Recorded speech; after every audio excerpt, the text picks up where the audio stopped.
Go. Magandang umaga mga bata. Ang hindi pa nakikita sa amin, ako nga pala si Ginoong Kenzo. At ako naman si Ginoong Wayne.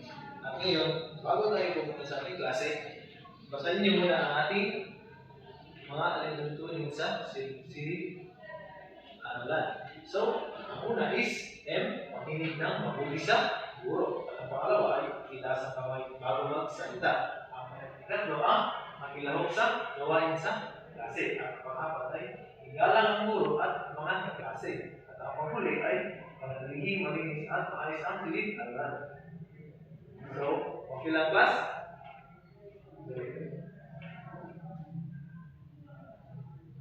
So, para sa ating layunin is, sa pagtapos, talakayin ang mga mag-aaral ay pinasahang A. Natukoy ang 5 pangayakuli ng pagbabago o component nito.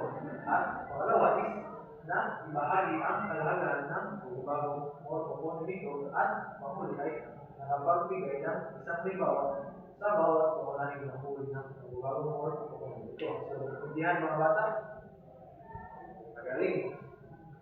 So, sa ating, bago tayo pumunta sa ating klase ngayon, meron muna tayong gawin natin gawin. So, ito ay hulaan ang salita. So, pag-uwi ito, hulaan nyo ang salita. So, ang pinakaunang salita natin is, ano ang bangaw plus in na salita? Ano kaya? Magaling. Ang sagot ay ba-duhin. Sa pangalawa, ano naman? Sunod plus an. Ano kaya ang sagot nito? Magaling. Ang sagot ay sunuran. At sa pamuli, ang tawa plus ano kaya ang sagot nito, mga bata? Okay, magaling. Ang sagot nito ay tawanan. So, ano napansin niyo sa ating gawain ngayon? Ang napansin niyo ay magaling. So, merong pagbabago sa mga letra o sa ang tinig o ang tunog ng mga salita.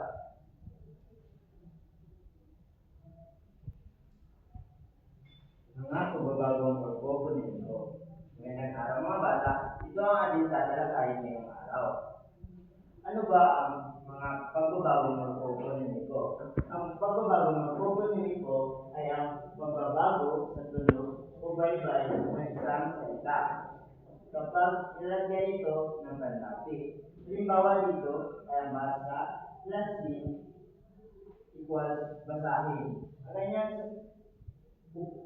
salitang ugat ay basa at ito ay dinadalan ng panlapi na hin at ang naging kalagpasan ay ang basahin. Gayon din dito sa ibang halimbawa kung saan ang kain plus in ay naging kainin at ang laro plus an ay naging laruan. Narito ang 5 uri ng mga pagbabagong magkukunin ko. Una ay ang asimilasyon. Nagbabago ang tunog ng panlapi ayon sa kasunod na letra. Halimbawa dito ay ang pang plus bato equals pambato. Ang kanyang salitang panlapi ang nasa unahan at ang salitang ugat naman ang nasa dalawa. Kung saan, pag ito ay pinagsama, nagiging pambato. Gayon din ang sa ang pista. Ang pinalabasan nito ay pamista. Ang ikalawa naman ay ang pagpapalit fonema. May letrang napapalitan kapag nilalapian ang salita. Halimbawa dito ay ang D plus E plus tawag equals tinawag. Gayon din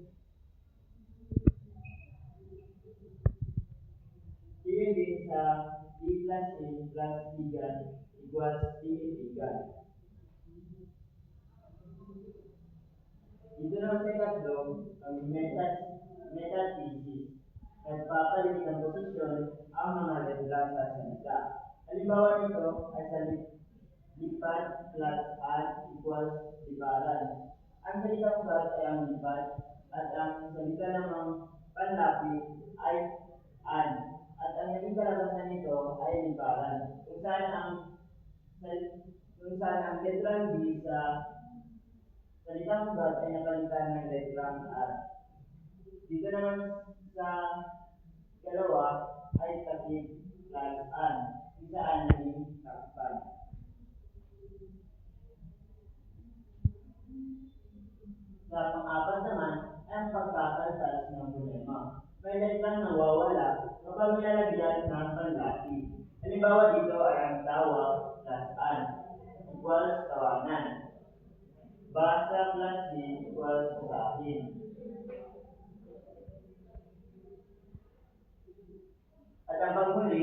5 ay ang paglilipat diin.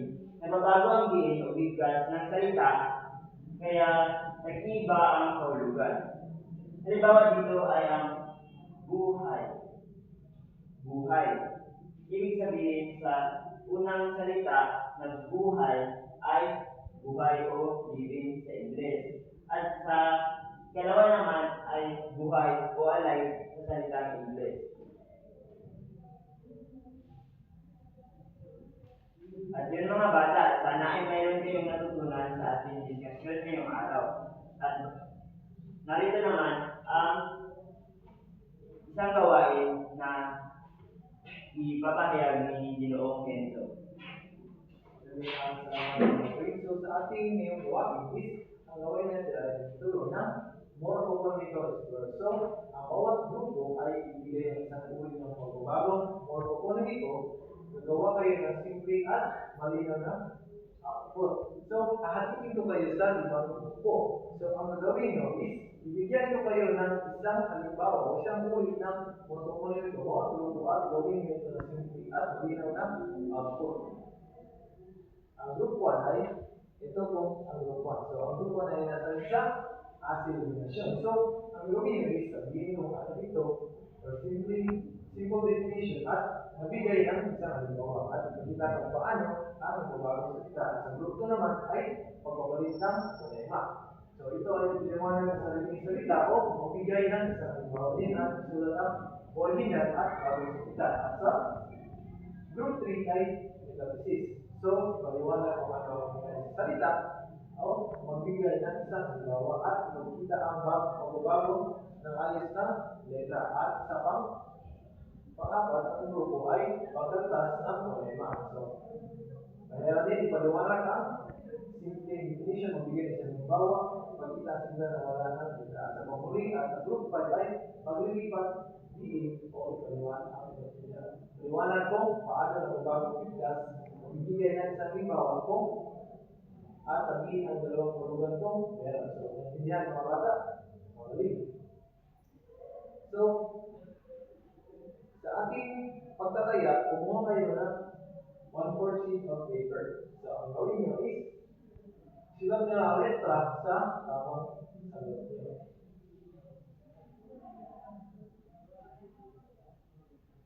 Tapos na ba? Okay, magaling. So, para sa ating tagdang alin, ang gagawin nyo is magbibigay kayo ng mga halimbawa ng mga salita na may pagpabagong morphophonics at isulat sa tamang anyo ng salita.